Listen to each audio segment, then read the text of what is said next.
Have you ever felt like something ancient is watching you, not from the outside, but from within? Like there's a voice behind your thoughts that doesn't quite sound like you, but it knows you. I'm not talking about fear or paranoia. I'm talking about truth.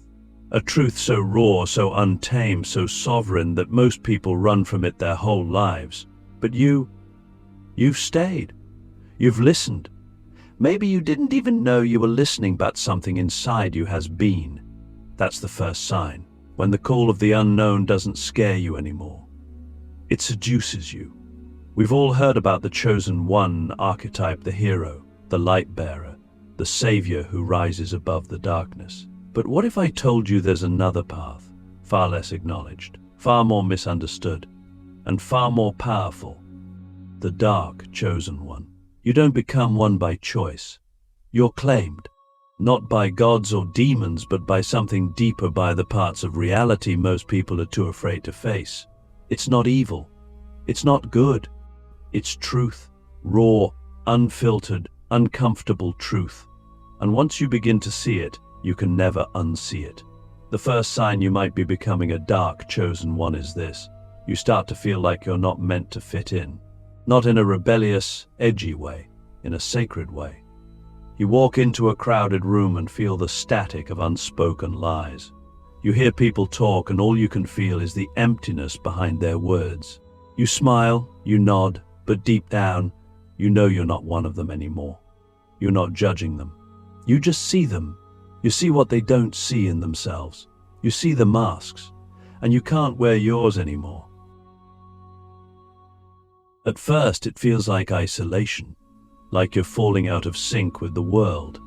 But slowly, that isolation becomes peace. It becomes power. You begin to realize that solitude isn't loneliness, it's a sanctuary. And in that silence, something awakens. A sense of purpose, but not the kind you read in self-help books. This purpose doesn't come with a smile. It comes with a stare.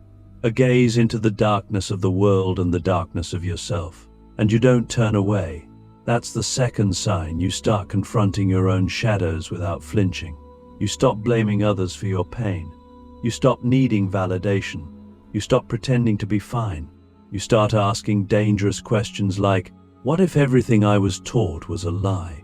What if my pain isn't something to heal, but something to understand? What if the darkness I fear is actually my teacher? And here's the paradox: by descending into your own darkness, you rise above the illusions that hold others down. You become immune to manipulation, immune to guilt, immune to the societal hypnosis that keeps people asleep. And that's terrifying to those who still live inside it. The third sign is subtle but profound. You begin to attract chaos, not because you're unlucky, but because the universe starts testing you. It's like life asks you, are you really ready to carry this fire? So it sends storms, breakups, betrayals, loss, spiritual disillusionment.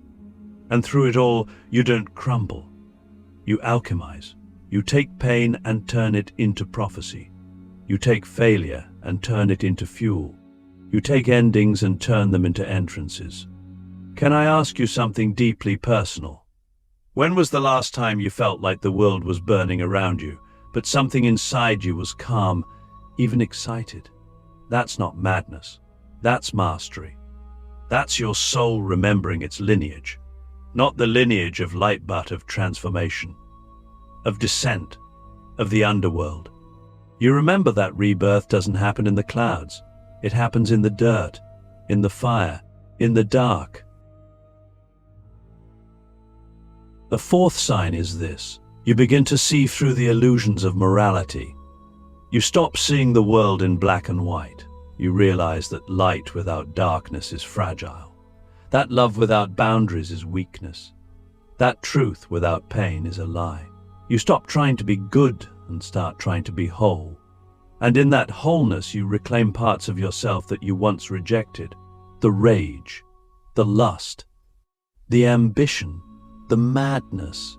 You don't indulge them blindly, but you don't deny them either. You integrate them. You become sovereign.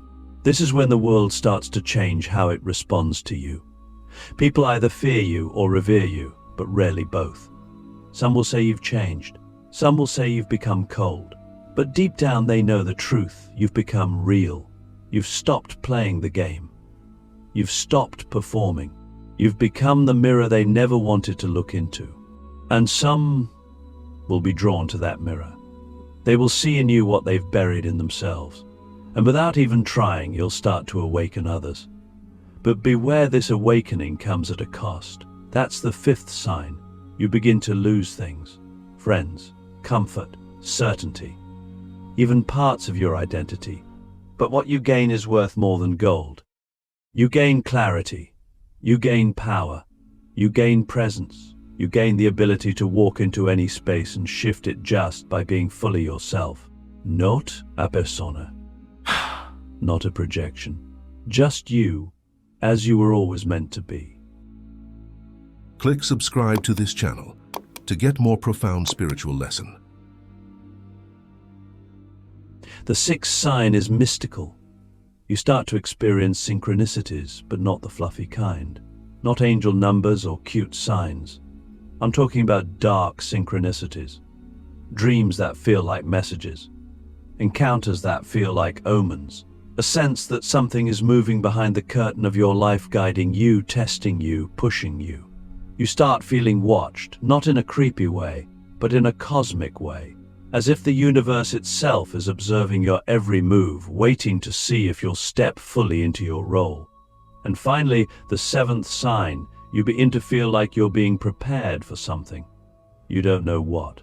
You don't know when, but you can feel it, a sense of destiny, a pull towards something vast and ancient. Maybe you feel it when the moon is full. Maybe when you're alone in the woods. Maybe when you're sitting in silence and your heart starts to race for no reason. That's not anxiety. That's remembrance. Your soul is remembering the path it came here to walk. And it's not a path of comfort. It's a path of power.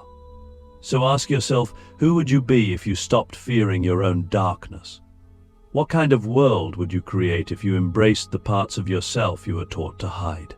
What if your pain wasn't a curse, but a crown? You're not broken, you're becoming. Becoming something ancient, something primal, something the world has forgotten but desperately needs. This is only the beginning. There comes a moment when you realize your wounds are not wounds anymore, they're weapons. Not weapons of destruction, but of clarity, of vision, of presence. You begin to understand that your darkness, the very thing you were taught to hide, repress, and fear, is actually the most sacred part of you. It's not a flaw. It's a forge, and in this forge, the dark chosen one is born. Let me be brutally honest, you will never be free until you stop making war with your own soul. The parts of you that society labeled too intense, too emotional, too much, are the very parts that hold your magic, your power, your divine edge. And when you stop trying to be palatable to the world, when you stop trying to filter your truth just to be loved, you start to wear your darkness like a crown. Not because it makes you better than others, but because it makes you whole. There's a reason the most ancient spiritual traditions didn't just talk about love and light. They talked about death, rebirth, chase, the underworld. They understood that power doesn't come from avoiding the dark, it comes from mastering it. And mastery doesn't mean control. It means surrender. It means walking into the fire, into your fear, into your shame, and saying, I am not afraid of you anymore.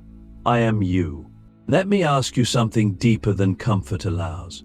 What are you still hiding from yourself? What emotion do you keep locked in the basement of your being? Rage, grief, lust, envy. Do you understand that whatever you're hiding is exactly where your sacred power lies? You cannot be a dark chosen one without looking into your own abyss and saying, I see you. I honor you. I will not abandon you anymore. When you begin to do this, something strange happens. The world starts to shift around you, not because you're trying to change it, but because you've changed your relationship with yourself. You become magnetic, not in a fake, charismatic way. In a raw, gravitational way. People feel your energy before you speak. They sense your depth, your presence, your containment. They don't know what it is, but they know it's real. And real is rare. This is the power of wearing your darkness as a crown. You don't walk into a room trying to prove yourself. You walk in knowing you've already faced the only enemy that mattered, your own shadow. And because of that, you become unshakable. You no longer need approval, attention, or applause. You don't need to shout. Your silence speaks volumes. Your stillness becomes a storm. But there's a responsibility here too. Because once you've awakened to this level of power, you can no longer use your darkness to harm. You must use it to heal, to protect, to liberate. Your shadow becomes a sword, yes, but the sword must be wielded with wisdom. You will be tested. People will project their fears onto you. They will misunderstand your intensity, but you must stay grounded. You must remember that your mission is not to be liked, it's to be true. And this truth, this sacred darkness, is not yours alone. It's ancestral, it's cosmic. It's the echo of every mystic, every warrior, every seer who walked through fire before you. You are not alone in your becoming. You are part of a lineage, an invisible tribe of souls who came here not to conform, but to transform. So ask yourself again, but this time answer without fear. What if your darkness was never a curse? What if it was a sacred initiation? What if everything that broke you was actually sculpting you into a vessel for something vast, wild, and holy? You're not falling apart. You're being reassembled. There is no awakening without fire. No transformation without pressure. No real becoming without the tearing apart of what is false. This is not a fairy tale. This is not a light-filled journey filled with affirmations and incense. This is the path of the dark chosen one, and it begins with destruction. Not the kind that happens around you, but the kind that happens within you. Quiet, slow, agonizing, yet sacred. You see, the universe doesn't hand over power without testing the one who seeks it. And when you are called, not by choice but by soul descent, you don't get to skip the initiation. You must be stripped. You must be burned, not as punishment, but as refinement. The ego must crack. The illusions must fall. Everything you thought you were, your titles, your roles, your attachments must be set ablaze so that the truth underneath can emerge fully unchained. And the trials come in waves. First, it's the loss of those who cannot walk beside your truth, the friends who start to fade, the relationships that no longer resonate, the jobs, the routines, the identities that once defined you. They begin to dissolve like smoke. And it feels like death, because it is a kind of death, the death of the persona, the death of the obedient self. And in that death, you are reborn as something untamed, something sovereign. But let me tell you something most spiritual teachings avoid. Initiation hurts. It confuses. It isolates. You will question everything. You'll ask, why me? You'll bargain with the universe. You'll beg for the pain to stop. But the wise part of you, the ancient part, will whisper, keep going. Don't turn back. This is the fire that forges kings. This is the pain that awakens prophets. There will be nights when you feel like you're losing your mind, your body, your center. But on those nights, something sacred is happening. Your inner compass is being recalibrated. You are being taught to stop relying on external validation and to start trusting your deepest knowing. Not the voice of fear, not the voice of ego. The voice beneath all voices, the one that whispers from your bones. This is who you truly are. And then come the mirrors. The people and situations that reflect back your deepest unhealed wounds. The betrayer, the manipulator, the abandoner. They enter your life not by accident, but by design.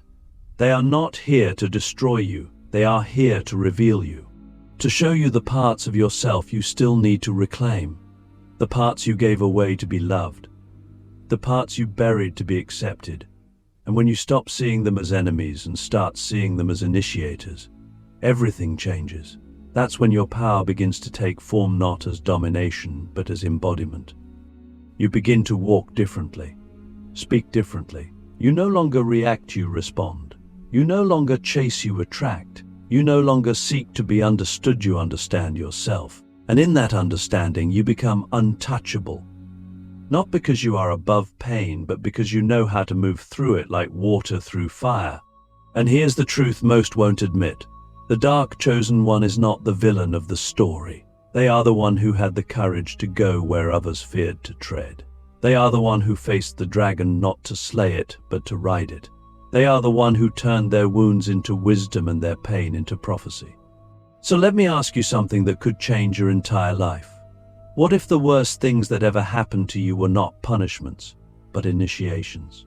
What if the fire that almost destroyed you was the same fire that awakened your soul? You are not broken. You are being baptized in shadow, and when you emerge, you will not be the same. There comes a moment in every dark chosen one's journey when the fire no longer burns you, it becomes you. You stop looking for the exit and instead you become the temple. You realize the path wasn't about escaping the dark or even overcoming it, it was about embodying it, becoming its voice, its vessel, its human form. And not in a way that seeks control or chaos, but in a way that channels the sacred depth of what darkness truly is, the womb of all creation. You're not here to be safe. You're here to be true. And the truth is never safe, it's wild, it's disruptive, it's pure. The final seal isn't a ritual performed by others, it's the silent, inner recognition that you no longer fear your own power. You no longer need anyone to tell you who you are. You have died 1,000 deaths and stood back up every time. And now you carry something ancient in your blood, something that doesn't ask for permission, something that moves through you, not as ego, but as force. At this stage, you stop seeking the light as a destination. You understand that light without shadow is flat, blind, and shallow. You become the bridge between the heavens and the underworld, between the seen and unseen. You can sit in the darkness of another person's soul without needing to fix them. You can hold rage without becoming it. You can witness destruction and still speak peace. You carry paradox as your native language. You are both storm and stillness, flame and ash, death and resurrection. And here's what most people will never understand. The greatest power is not in being loved, it's in being aligned. When you are aligned with your essence, with your purpose, with your truth, you don't need to be loved by the world. You become love in its most unfiltered form. Not the romanticized version, but the fierce, honest, soul-awakening version. The kind that doesn't coddle but cleanses. The kind that doesn't flatter but frees. You begin to notice that you're not moved by the same things anymore. You don't crave the spotlight, you are the light in the shadows. You don't argue for your worth, it radiates from your presence. You don't chase meaning, you embody it. And the irony is, when you stop seeking power, that's when it flows through you like a river. Not a power that dominates, but one that transcends. You become a living myth, a legend not told in books, but remembered in the soul of everyone you encounter. But let me be clear, the path doesn't end here. The final seal doesn't mean comfort forever. It means you've become a guardian of something eternal. You will still be tested, but you will meet those tests with grace and fire, with silence and thunder. You will know when to speak and when your presence alone is enough. You will walk into rooms and shift the frequency without saying a word. You will see the invisible, hear the silence, feel the truth underneath every lie. So let me ask you one final time, not as a guru, not as a guide, but as a mirror. What would your life look like if you stopped running from your own magnificence? What would happen if you fully stepped into your role not as a follower of light, but as a master of shadow? You are not here to heal the world by pretending to be pure.